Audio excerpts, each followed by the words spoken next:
Olá! Hoje a gente vai mergulhar a fundo numa história fascinante da medicina. Vamos entender como a inteligência artificial está não só acelerando, mas basicamente reconstruindo a forma como os médicos conseguem ver dentro do nosso corpo. Pensa só, quem já precisou fazer uma ressonância magnética sabe como é. Demora, é desconfortável ficar lá sem se mexer por um tempão. Mas e se a gente conseguisse diminuir muito esse tempo? E mesmo assim ter uma imagem perfeita? Isso não é só uma pergunta no ar, não é? É o grande desafio que a tecnologia de hoje está finalmente conseguindo resolver. Porque, veja bem, o problema sempre foi esse. Ir mais rápido significava pegar menos informação. E quando se fala de diagnóstico médico, menos informação pode levar a uma imagem de qualidade ruim, o que, claro, é totalmente inaceitável. É uma briga constante entre velocidade e precisão. Ok, vamos entrar de cabeça nesse dilema.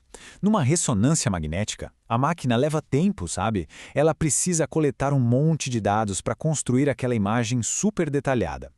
Historicamente, qualquer tentativa de acelerar o processo acabava sacrificando e muito a qualidade final. E aqui a gente vê o problema de forma bem clara. Do lado esquerdo está o resultado do exame lento, completo, uma imagem limpinha, detalhada, pronta para análise do médico.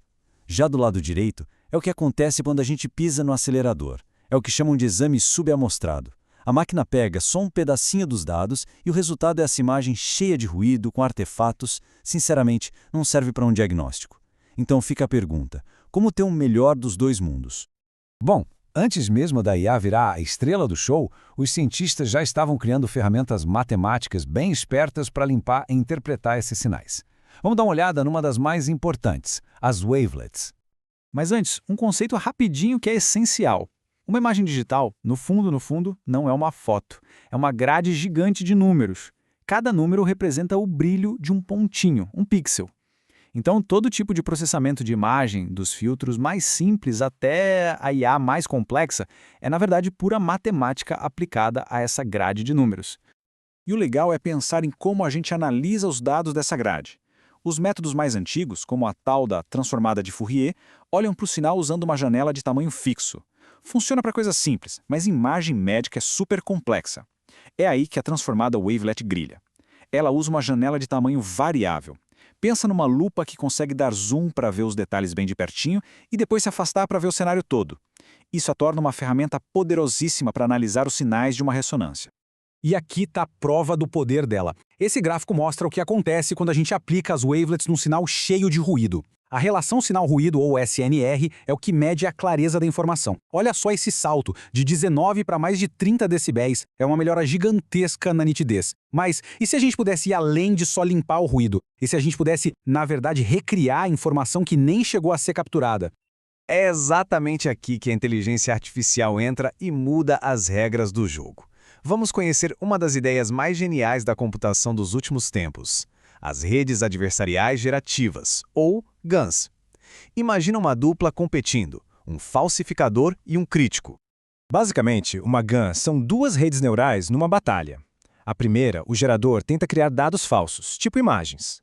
A segunda, o discriminador, age como um detetive, tentando descobrir o que é real e o que é falso.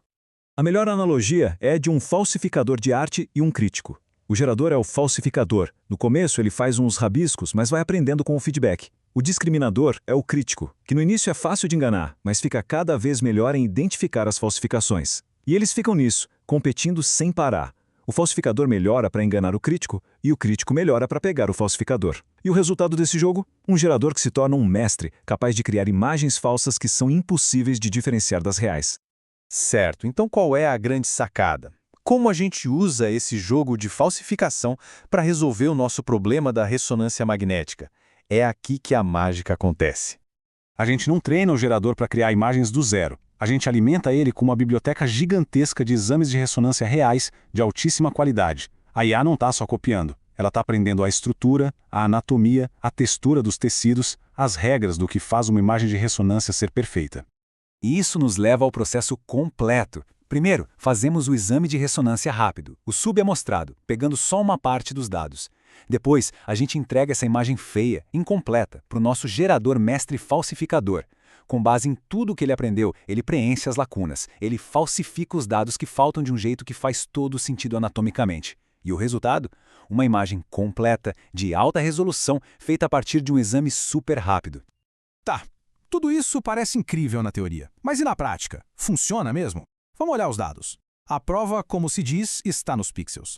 Essa tabela aqui mostra os resultados de um estudo super importante. Na esquerda, a gente tem a porcentagem de dados que foram usados no exame rápido. Um valor de 10%, por exemplo, significa que 90% da informação foi jogada fora para ganhar tempo.